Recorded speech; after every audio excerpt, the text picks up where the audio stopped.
السلام علیکم ورحمۃ اللہ وبرکاتہ۔ امید کرتی ہوں میرے تمام سننے والے ایمان اور صحت کی بہترین حالتوں میں ہوں گے۔ سوچو ایک لمحہ جس میں سچائی تنہا کھڑی ہے اور جھوٹ کا ہجوم پتھروں، کہکوں، نفرت اور آتش فشاں جیسے غصے کے ساتھ اس پر حملہ آور ہے۔ کسی زمانے میں ایک بستی میں جہاں ہر طرف بت تھے، پتھروں کے بت، لکڑیوں کے بت اور سونے کے بت اور چاندی سے بنے ہوئے بت، اور انسان انہیں سجدہ کرتے تھے، ان کے آگے جھکتے تھے، ان سے مانگتے تھے، ان سے دعائیں کرتے تھے۔ حضرت ابراہیم علیہ السلام اللہ تعالیٰ کے عظیم پیغمبر اور جلیل القدر رسول تھے۔ آپ کا زمانہ ایسی قوم میں گزرا جو صدیوں سے بت پرستی میں ڈوبی ہوئی تھی۔ ان کے ارد گرد ہر طرف مختلف دیوی دیوتاؤں کے بت تھے جنہیں وہ رزق، اولاد، بارش، صحت اور کامیابی کا ذریعہ سمجھتے تھے۔ لیکن حضرت ابراہیم علیہ السلام کا دل فطری روشنی سے منور تھا۔ آپ کو کبھی بھی یہ بات سمجھ نہ آئی کہ یہ پتھر کے بنے بت جو خود حرکت نہیں کر سکتے، لوگوں کو کیسے کچھ دے سکتے ہیں۔ اللہ تعالیٰ نے حضرت ابراہیم علیہ السلام کو بچپن سے ہی ایک خاص عقل اور بصیرت عطا فرمائی۔ انہوں نے کائنات پر غور کرنا شروع کیا۔ جب سورج کو چمکتے دیکھا تو سوچا کیا یہ میرا رب ہے؟ پھر وہ غروب ہو گیا تو کہا میں اسے رب نہیں مان سکتا جو خود غروب ہو جاتا ہے۔ اسی طرح چاند اور ستارے دیکھتے لیکن وہ بھی غروب ہو گئے۔ تب حضرت ابراہیم علیہ السلام نے اعلان کیا میں نے اپنا رخ اس ذات کی طرف کر لیا ہے جس نے آسمانوں اور زمین کو پیدا کیا، میں ہرگز شرک کرنے والوں میں نہیں ہوں۔ حضرت ابراہیم علیہ السلام نے اپنی قوم کو توحید کی دعوت دینی شروع کی۔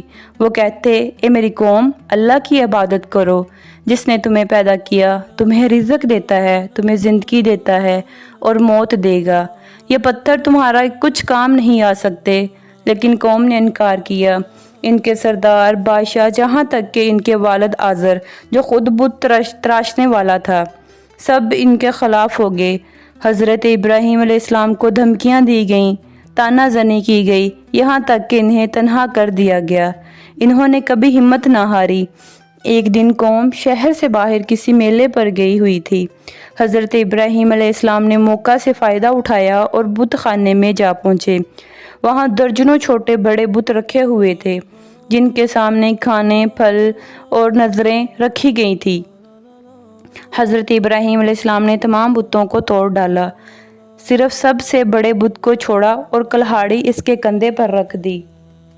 جب لوگ واپس آئے اور اپنے معبودوں کو ٹوٹا ہوا پایا تو چیخ پڑے ہمارے معبودوں کے ساتھ یہ سب کس نے کیا ہے؟ کسی نے کہا ہم نے ایک نوجوان کا ذکر سنا ہے جس کا نام ابراہیم ہے، وہی ہمارے معبودوں کا مذاق اڑایا کرتا ہے۔ حضرت ابراہیم علیہ السلام کو بلایا گیا۔ انہوں نے بہت حکمت سے جواب دیا یہ کام تو اس بڑے بت نے کیا ہے، اسی سے پوچھو اگر یہ بول سکتا ہے۔ یہ سن کر قوم لاجواب ہو گئے، لیکن دل کا کفر اور دماغ کی ضد انہیں قبول کرنے سے روک رہی تھی۔ اب وہ انتقام پر اتر آئے۔ قوم کے سرداروں نے فیصلہ کیا کہ حضرت ابراہیم علیہ السلام کو عبرت کا نشان بنایا جائے گا۔ اعلان ہوا کہ ابراہیم علیہ السلام کو زندہ آگ میں جلایا جائے گا۔ پوری بستی کو حکم دیا گیا کہ لکڑیاں جمع کریں۔ دنوں تک لکڑیاں جمع ہوتی رہیں۔ کہتے ہیں کہ عورتیں بھی منتیں مان کر لکڑیاں لاتیں کہ ان کے معبودوں کا بدلہ لیں گے۔ اتنی بڑی آگ جلائی گئی کہ اس کی تپش سے دور بیٹھے پرندے جھلس کر گرنے لگے، آگ کے شعلے آسمان کو چھونے لگے۔ اتنی شدید آگ میں کسی کو قریب سے پھینکنا ممکن نہ تھا، اس لیے ایک بڑی منجنیق بنائی گئی۔ حضرت ابراہیم علیہ السلام کو رسیوں سے باندھ کر اس پر رکھا گیا۔ فرشتے آسمان پر بے قرار ہو گئے۔ سب نے اللہ تعالیٰ سے اجازت مانگی کہ ہم ابراہیم علیہ السلام کو بچائیں۔ حضرت جبرائیل علیہ السلام حاضر ہوئے اور کہا ابراہیم، کیا آپ کو میری مدد چاہیے؟ حضرت ابراہیم علیہ السلام نے فرمایا مجھے تم سے نہیں، صرف اپنے رب کی امید ہے، مجھے صرف اپنے رب سے مدد کی امید ہے۔ اور پھر جیسے ہی انہوں نے ان کو آگ میں پھینکا تو اللہ تعالیٰ نے آگ کو حکم دیا۔ سورۃ الانبیاء آیت نمبر 69۔ اے آگ ابراہیم پر ٹھنڈی اور سلامتی والی ہو جا۔ اللہ کے حکم سے وہ دہکتی آگ گلزار بن گئی۔ نہ صرف آگ نے جلا کر نقصان نہ پہنچایا بلکہ سلامتی والی ٹھنڈی ہو گئی۔ حضرت ابراہیم علیہ السلام بالکل صحیح سلامت اس میں موجود رہے۔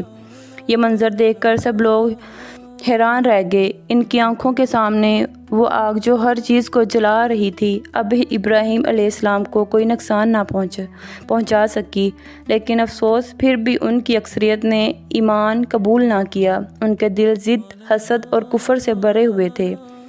اللہ تعالیٰ نے حضرت ابراہیم علیہ السلام کو اس آزمائش میں سرخرو فرمایا۔